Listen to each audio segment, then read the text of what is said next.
Hey, this is Josh Topolsky with The Verge, and we are here in Seattle, Washington, talking to Amazon about its latest Kindle Fires, the Fire HDX. There's a 7-inch and 8.9-inch version. They've got spec bumps, brand new screens, an update to the Fire OS. It's now on 3.0. There's also a cheaper Fire, a 7-inch model that starts at $139, which is kind of a groundbreaking price point for a tablet of any quality. If you've seen Amazon's Fire tablets before, these won't look completely unfamiliar to you. They do have some new design language. They're a bit more angular around the back, and the power button and the volume buttons have moved on the HDX models. The back is that nice soft touch material that Amazon likes to use.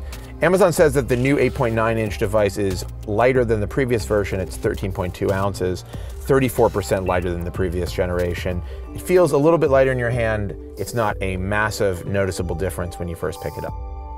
The displays are pretty amazing on both devices. The 7-inch screen is a 1920 by 1200 display, and it looks absolutely beautiful. Has a PPI of 323, while the 8.9-inch display is a massive 2560 by 1600, 339 PPI screen, and it is really impressive when you see it up close. Both devices use the new quad-core Snapdragon 800 CPU, clocked at 2.2 gigahertz, which is apparently 3 times faster than the previous generation, and the devices have 2 gigs of RAM, doubling the RAM from the last version.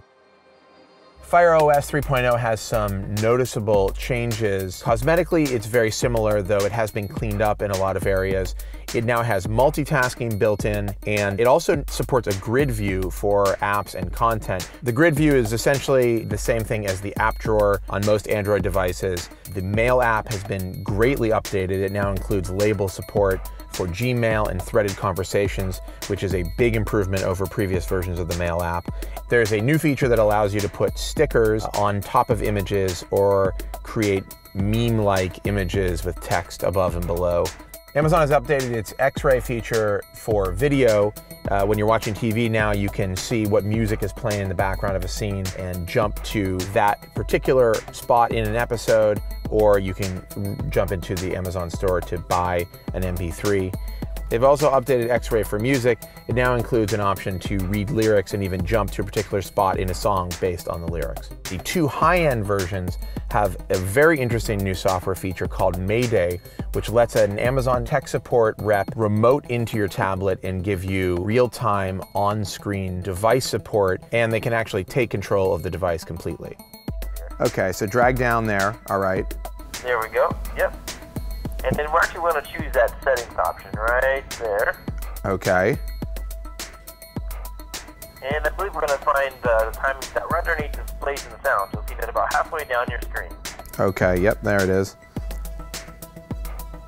Let me go ahead and clear that off for you. Okay. Just gonna... Alrighty, and let's go ahead. It looks like you currently have it set to where it just stays on forever. So let's go ahead and choose that display sleep option. Okay, can you do it for me? I don't, my fingers are busy right now. Can you just select that for me? No problem, I'm glad to help you out with that. Overall, the picture here looks pretty good for Amazon. The hardware and software updates are welcome improvements to the Fire line. The previous tablets were good. These new ones seem considerably better to my eyes. Some of the features, such as Mayday, are truly innovative, and I think a lot of people are going to find tremendous utility in it. However, it does raise some concerns given the recent focus that's been put on our personal privacy on the internet and on our devices. Though Amazon seems to feel pretty confident they've got a secure and sensible piece of software. Yeah, now are you going to be able to see this password?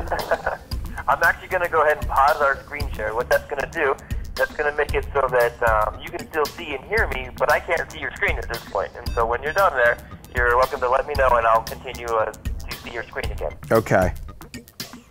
You should see a little notice there on our window letting you know that I can't see your screen. Yep. Okay, so I got my new password in and it is set.